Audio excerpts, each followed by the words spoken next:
ಯಾವುದೇ ಒಂದು ಇತರ ಅಚಾತುರ್ಯದಿಂದಾಗಿ ಬೀಡಿ ಸಿಗರೇಟ್ ಸೇದಿ ಎಸಿತಕ್ಕಂಥದ್ದು ಅಥವಾ ಏನೋ ಒಂದು ಮಿಸ್ಚೀವಿಯಸ್ ಆಗಿ ಬೆಂಕಿಯನ್ನು ಕೊಡ್ತಕ್ಕಂಥದ್ದು ದಯವಿಟ್ಟು ಮಾಡಬೇಡಿ. ಈಗ ನಿನ್ನೆ ದಿನ ತಾವೆಲ್ಲರೂ ನೋಡಿದ್ರಿ ಇದು ಎಷ್ಟು ಶ್ರಮ ಆಗುತ್ತೆ. ಮುಖ್ಯವಾಗಿ ಈ ಸ್ಟೀಮ್ ಟೆರೈನ್ ಇರೋದ್ರಿಂದ ಇಲ್ಲಿ ಬೆಂಕಿನ ಹಂಚೋದು ಎಷ್ಟು ಸವಾಲಿನ ಕೆಲಸ ಆಗಿರ್ತದೆ ಅಂತದನ್ನ ತಾವೆಲ್ಲರೂ ಕೂಡ ನೋಡಿದ್ರಿ. ಹಾಗಾಗಿ ಮತ್ತೊಮ್ಮೆ ನಾನು ಎಲ್ಲ ಸಾರ್ವಜನಿಕರು ಮತ್ತು ಭಕ್ತಾದಿಗಳಲ್ಲಿ ಮನವಿ ಮಾಡ್ಕೊಳ್ತಕ್ಕಂಥದ್ದು ಇದೊಂದು ದೈವ ಸನ್ನಿಧಿ ಆಗಿದೆ. ದೈವ ಸನ್ನಿಧಿಯ ಒಂದು ಪಾವಿತ್ರತೆಯನ್ನ ಮನಸ್ಸಲ್ಲಿ ಇಟ್ಕೊಂಡು ಯಾರು ಕೂಡ ಈ ರೀತಿ ಕೃತ್ಯಗಳಿಗೆ ಕೈ ಹಾಕಬೇಡಿ. 65 ಕಿಲೋಮೀಟರ್ ನಮಗೆ ಮುಖ್ಯ ರಸ್ತೆ ಬರುತ್ತೆ, ಅಂದ್ರೆ ರಸ್ತೆ ಇರ್ತಕ್ಕಂಥದ್ದು ಬರುತ್ತೆ. ಆ ರಸ್ತೆ ಎರಡು ಕಡೆಗಳಲ್ಲೂ ನಾವು 8 ಮೀಟರ್ ಬಿಟ್ಟಿಗೆ ಪ್ರಿವೆಂಟಿವ್ ಪೆಟ್ರೋಲ್ ಬರ್ನಿಂಗ್ ಅನ್ನ ಮಾಡ್ಕೊಳ್ತೀವಿ. ಅಂದ್ರೆ ಯಾರಾದ್ರೂ ಕಿಡಿಯನ್ನ ಅಥವಾ ಬಿಡಿ ಸಿಗರೇಟ್ ಸೇರಿ ಎಷ್ಟು ಕೂಡ ಅದು ಫರ್ದರ್ ಸ್ಪ್ರೆಡ್ ಆಗಬಾರ್ದು ಅಂತ ಹೇಳಿ ಅದು 65 ಕಿಲೋಮೀಟರ್ ನಾವು ಫೈರ್ ಅಂಡ್ ಮೇಂಟೆನೆನ್ಸ್ ಅಂತ ಹೇಳ್ತೀವಿ. ಅಂದ್ರೆ ಬೆಂಕಿ ರೇಖೆ ನಿರ್ವಹಣೆನ ಪ್ರತಿ ವರ್ಷ ಮಾಡ್ತೀವಿ.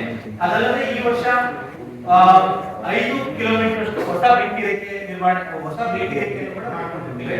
ಇದಲ್ಲದೆ 3 ಕಾವಲುಗಾರರಲ್ಲಿ ನಮ್ಮಲ್ಲಿ 3 ವಾಚ್ ಟವರ್ಗಳಿದೆ ಅಂತ ಹೇಳಿದ್ರೆ ನಾನು 3 ವಾಚ್ ಟವರ್ಗಳಲ್ಲಿ 3 ಬೆಂಕಿ ಕಾವಲುಗಾರರು ನಿರಂತರವಾಗಿ ಎಲ್ಲಿ ಹೊಸದಾಗಿ ಬೆಂಕಿ ಕಾಣಿಸ್ತಾ ಇದೆ ಹೊಗೆ ಕಾಣಿಸ್ತಾ ಇದೆ ಅದನ್ನ ನಿಗಾವಣೆ ಮಾಡ್ತಾ ಇದ್ದಾರೆ. ಒಂದು ಟ್ಯಾಂಕರ್ ವಾಹನ ಕೂಡ ನಾವು ಇಟ್ಕೊಂಡಿರ್ತೀವಿ. ಅಂದ್ರೆ ನೀರನ್ನು ತುಂಬಿಕೊಂಡು ಸ್ಪ್ರೇಯರ್ ಮತ್ತೆ ಏರ್ ಬ್ಲೋವರ್ ಮತ್ತೆ ಅದಕ್ಕೆ ಸಿಬ್ಬಂದಿಗಳೊಂದಿಗೆ ಒಂದು ಟ್ಯಾಂಕರ್ ಕೂಡ ಅಲ್ಲಿ ಮೇಲ್ ಸ್ಟೇಷನ್ ಆಗಿರುತ್ತೆ. ಸೊ ಯಾವುದೇ ಬೆಂಕಿ ಕಾಣಿಸ್ಕೊಂಡು ಕೂಡ ಇಮಿಡಿಯೇಟ್ ನಾವು ಮೇಲ್ ನಮಗೆ ಅಲ್ಲಿ ಪ್ರಾಬ್ಲಮ್ ಆಗ್ತಕ್ಕಂಥದ್ದು ರೀಚ್ ಸ್ಟೀಪ್ ಟೇಬಲ್ ಇರೋದ್ರಿಂದ ಬಹಳಷ್ಟು ಬಾರಿ ನಾವು ಆ ಬೆಂಕಿ ಎದುರಿಗೆ ಕಾಣಿಸ್ತಾ ಇದ್ರು ಕೂಡ ಅಲ್ಲಿ ತಲುಪಕ್ಕಾಗಲ್ಲ. ಅದು ನಮಗೆ ರೀಚ್ಗೆ ಬರೋವರೆಗೂ ನಾವು ವೇಟ್ ಮಾಡ್ಬೇಕಾಗುತ್ತೆ. ನಿನ್ನೆ ದಿನ ಕೂಡ ತಾವೆಲ್ಲ ಗಮನಿಸಿರ್ಬೋದು ಫೈರ್ ಟೆಂಡರ್ ವೆಹಿಕಲ್ ಇದ್ರು ಕೂಡ ಮಾನಿಟರ್ ಅಂತ ಹೇಳ್ಬಿಟ್ಟು ತುಂಬಾ ಫೋರ್ಸ್ ಅಲ್ಲಿ ಆಲ್ಮೋಸ್ಟ್ 50 ಅಡಿ ದೂರಕ್ಕೆ ನೀರನ್ನು ಚಿಮ್ಮುವಷ್ಟು ಕೆಪಾಸಿಟಿ ಇರುತ್ತೆ ಫೈರ್ ಟೆಂಡರ್ ವೆಹಿಕಲ್ ಮಾನಿಟರ್. ಅದು ಕೂಡ ರೀಚ್ ಆಗ್ತಾ ಇರಲಿಲ್ಲ. ರಾತ್ರಿ ವೇಳೆ ಆಲ್ಮೋಸ್ಟ್ 9:30 ಟೈಮಲ್ಲಿ 2 ಹೋಸ್ ಪೈಪ್ಗಳನ್ನ ಅಂದ್ರೆ 50 2 ಹೋಸ್ ಪೈಪ್ಗಳನ್ನ ಕನೆಕ್ಟ್ ಮಾಡಿಕೊಂಡು ಸಿಬ್ಬಂದಿಗಳೆಲ್ಲ ಕೆಳಗಡೆ ಹಿಡಿದು ಹೋದ್ರು ಕೂಡ ಬೆಂಕಿ ರೀಚ್ ಆಗ್ತಿರ್ಲಿಲ್ಲ. ಹಾಗಾಗಿ ನಾವು ಕೆಳಗಡೆಗೆ ಅಥವಾ ಮೇಲ್ಗಡೆಗೆ ಬರೋವರೆಗೂ ವೇಟ್ ಮಾಡಬೇಕಾಗುತ್ತೆ. ಅದು ಈ ಟೆರೇನ್ ಡಿಫಿಕಲ್ಟಿ ಇರೋದ್ರಿಂದ ಸ್ವಲ್ಪ ಕಷ್ಟ ಇದೆ. ಈ ವಿಚಾರವಾಗಿ ಬೆಳಗ್ಗೆ ಮತ್ತೆ ನಿನ್ನೆ ರಾತ್ರಿ ಕೂಡ ಪರಿಶೀಲಿಸಿದಾಗ ಈ ಬೆಂಕಿ ಬಿದ್ದಂತಹ ಜಾಗದಲ್ಲಿ ಕಡವೆಗಳ ಮೂವ್ಮೆಂಟ್ ಇತ್ತು, ಬಟ್ ಯಾವುದು ಕೂಡ ಸುಟ್ಟಂತಾಗಿ ಮುಖ್ಯವಾಗಿ ನಮಗೆ ಈ ಗ್ರೌಂಡ್ ಫೈರ್ ಆದಾಗ ರೆಪ್ಟೈಲ್ಸ್ ಸರೀಸೃಪಗಳು ಅಂತ ಹೇಳ್ತೀವಿ, ಓದಿ ಕ್ಯಾಟಗಳು ಅಥವಾ ಸಿವೆಟ್ ಕ್ಯಾಟ್ ಆಗಿರ್ಬೋದು ಅಥವಾ ಮುಂಗುಸಿ ಆಗಿರ್ಬೋದು ಹಳಿರು ಈ ತರದ್ದು ಈಸಿಯಾಗಿ ಬಂದ್ ಆಗುವಂತ ಸಾಧ್ಯತೆ ಇರುತ್ತೆ. ಬಟ್ ಯಾವುದೇ ರೀತಿ ಕಳೆಬರಗಳು ಸುತ್ತಂತ ಇದು ಸಿಕ್ಕಿಲ್ಲ. ಗ್ರೌಂಡ್ ನೆಸ್ಟ್ ಕೂಡ ಚೆಕ್ ಮಾಡಕ್ ಹೇಳಿದ್ವಿ. ಗ್ರೌಂಡ್ ನೆಸ್ಟ್ ಸ್ವಲ್ಪ ಕಷ್ಟ ಅದು ಚೆಕ್ ಮಾಡೋದು, ಅದನ್ನು ಕೂಡ ನೀವು ಪರಿಶೀಲನೆ ಮಾಡ್ತಾ ಇದ್ವಿ. ಇನ್ನೊಂದು ಒಂದು ಸಂತೋಷಕರ ವಿಚಾರ ಏನು ಅಂತಂದ್ರೆ ಇವತ್ತಿನ ಬೆಳಗ್ಗೆ ನಾನು ವಿಡಿಯೋ ಕೂಡ ಶೇರ್ ಮಾಡ್ತಿದ್ದೆ ನಮಗೆ.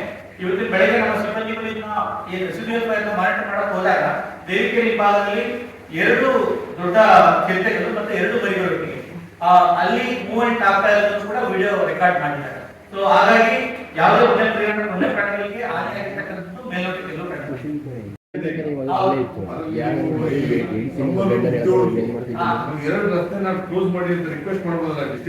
ಈಗಾಗಲೇ ತಮಗೆ ಕೆಲವರಿಗೆ ಮಾಹಿತಿ ಇರ್ಬೋದು.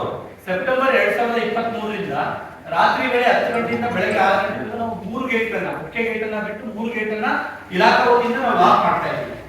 10 ಗಂಟೆವರೆಗೂ ಏನಕ್ಕೆ ಅಂತಂದ್ರೆ 9 ಗಂಟೆವರೆಗೂ 9:30ವರೆಗೂ ಟೆಂಪಲ್ ವಿಸಿಟ್ ಗೆ ಅಲೋ ಮಾಡೋದ್ರಿಂದ ಅರ್ಧ ಗಂಟೆ ನಾವು ರೂಟ್ ಟೈಮ್ ಅನ್ನ ಕೊಟ್ಟಿದ್ದೀವಿ. ಸೊ ಎಲ್ಲರೂ ಹೊರಗಡೆ ಹೋದ್ಮೇಲೆ 10 ಗಂಟೆವರೆಗೂ ನಾವು 10 ಗಂಟೆಯಿಂದ ಬೆಳಗ್ಗೆ 6 ಗಂಟೆವರೆಗೂ ಕಂಪ್ಲೀಟ್ಲಿ ಡಿಪಾರ್ಟ್ಮೆಂಟ್ ಲಾಕ್ ಮಾಡ್ತಾ ಇದ್ದೀವಿ. ಸೆಪ್ಟೆಂಬರ್ ಇಂದನೂ ಅದು ಆಲ್ರೆಡಿ ಚಾಲ್ತಿ ಇದೆ. ನೀವು ಹೇಳಿದಾಗೆ ಇದನ್ನ ಸಂಜೆ 6 ಗಂಟೆಯಿಂದನೇ ಕ್ಲೋಸ್ ಮಾಡೋದಕ್ಕೆ ನಾನು ಡಿಸಿ ಜೊತೆ ಡಿಸ್ಕಸ್ ಮಾಡ್ತೇನೆ. ಅದಲ್ಲದೆ ನಾವು ಚಾಮುಂಡಿ ಅಭಿವೃದ್ಧಿ ಪ್ರಾಧಿಕಾರವನ್ನು ಹೆಚ್ಚುವರಿಯಾಗಿ ಒಂದಿಷ್ಟು ಈ ಬೆಂಕಿ ಫೈರ್ ಸೀಸನ್ ಅಲ್ಲಿ ಹೆಚ್ಚುವರಿಯಾಗಿ ಸಿಬ್ಬಂದಿಗಳನ್ನು ಕೂಡ ನಾನು ನಿನ್ನೆ ದಿನ ಡಿಸಿ ಅವರಿಗೆ ರಿಕ್ವೆಸ್ಟ್ ಮಾಡಿದ್ದೇನೆ. ಅವರು ಕೂಡ ನಾನು ಪರಿಗಣಿಸಿ ಮಾಡಿಕೊಡ್ತೀನಿ ಅಂತ ಒಂದು ಆಶಿಸ್ತೀನಿ. ಪ್ರೈವೇಟ್ ಲೆವೆಲ್ ಕಡೆಯಿಂದ ಪ್ರೈವೇಟ್ ಲೆವೆಲ್ ಬೆಂಕಿ ಬಿದ್ದಿತ್ತು ಲಲಿತಾದ್ರಿಪುರ ಕಡೆ, ಬಟ್ ಅದರಿಂದ ಸ್ಪ್ರೆಡ್ ಆಗಿಲ್ಲ. ಇದು ಕನ್ಫರ್ಮ್ ಆಗಿ ಒಳಗಡೆ ಬಂದು ಬೆಂಕಿ ಕೊಟ್ಟಿರ್ತಕ್ಕಂಥದ್ದು ಕಂಡಿದೆ. ಮೇಯಿಸ್ತಕ್ಕಂಥವ್ರು ಹೊಸದಾಗಿ ಹುಲ್ಲು ಚಿಗುರುಗಳು ಬರಬೇಕು ಅನ್ನೋ ಕಾರಣಕ್ಕೆ ಕೊಡ್ತಾರೆ. ಆ ಬಗ್ಗೆ ನಾವು ಕಂಟಿನ್ಯೂಸ್ ಆಗಿ ಸ್ವಲ್ಪ ಜಾಗೃತಿ ಮೂಡಿಸ್ತಕ್ಕಂಥ ಕೆಲಸನೂ ಮಾಡಿದ್ದೀವಿ. ಮತ್ತು ಹೊರಗಡೆನೂ ಕೂಡ ಏನಾಗುತ್ತೆ, ನಮ್ದು ಪೆರಿಫೆರಲ್ ರೋಡ್ ಇದೆ, ಅಂದ್ರೆ ನೀವು ಚೈನ್ ಲಿಂಕ್ ಮೆಶ್ ನೋಡಿದ್ದೀರಿ. ಚೈನ್ ಲಿಂಕ್ ಮೆಶ್ ಪಕ್ಕದಲ್ಲಿ ಕೂಡ ನಾವು ಕಂಟ್ರೋಲ್ ಬರ್ನಿಂಗ್ ಮಾಡ್ಕೊಂಡಿರ್ತೀವಿ. ಅಂದ್ರೆ ಚೈನ್ ಲಿಂಕ್ ಮೆಶ್ ಇಂದ ಹೊರಗಡೆ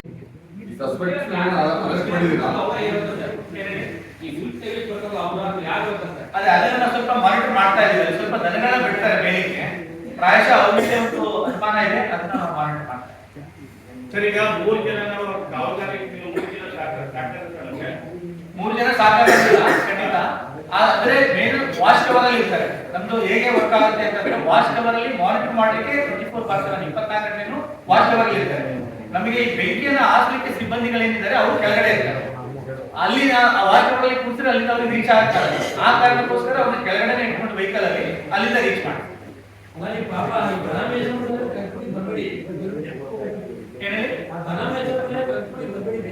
ಒಂದು ಅನುಮಾನ ಅಂತ ಹೇಳ್ತೇನೆ, ನಾವು ಪದವನ್ನ ಗಮನಿಸಬೇಕು, ಅನುಮಾನ ಆಗುತ್ತೆ. ಯಾಕೆಂದ್ರೆ ಪಾಪ ಅವ್ರಿಗೆ ಆ ಬೆಟ್ಟಗಳ ಗೌರವ ಬಂದಿರುತ್ತೆ.